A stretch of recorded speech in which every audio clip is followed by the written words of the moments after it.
itong pangako ko ito, walang pagsalabi.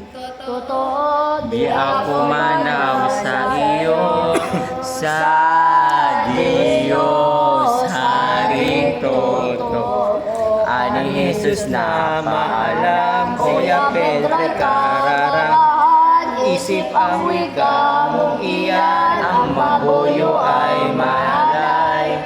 Baka masinungalingan, si San Pedro'y sumagot pa ng ganitong parirala.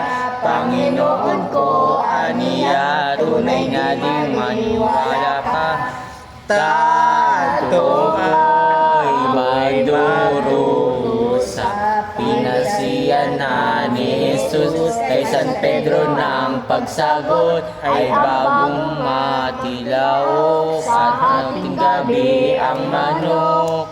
Pilit nga ning masusunod, walang pagsalang totoo, ako'y itinatuwa mo.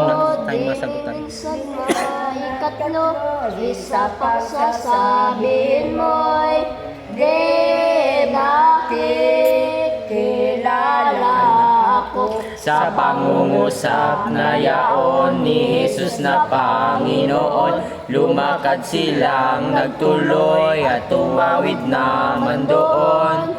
Torrente, batis ng Cedron. Yaong batis ng torrente ng Cedron, dito'y nasabi, umaagos na parate, tubig na batis na yari.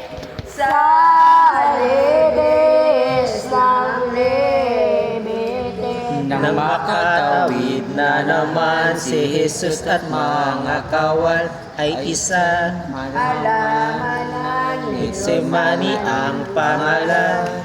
Doon sila nagsatahan. Doon ang Kristo nangusap sa disipulo, kayo ay luto at manalangin ako sa Diyos, Haring Totoo. Tatlo ang ipinagsama na siya pinili niya. Si Pedro ang una-una, si Diego ang ikalawa, at si Juan Evangelista. Pumasok na tuluyan sa loob ng halamanan, weltong pananalanginan, doon ngay nagunam, tidig ka, dalamhatian. At ano na malayo na sa ibang mga kasama, sa tatlo'y ang ibinadya, Tristes es animalia, os ad mortem ania. Kaluluwa ko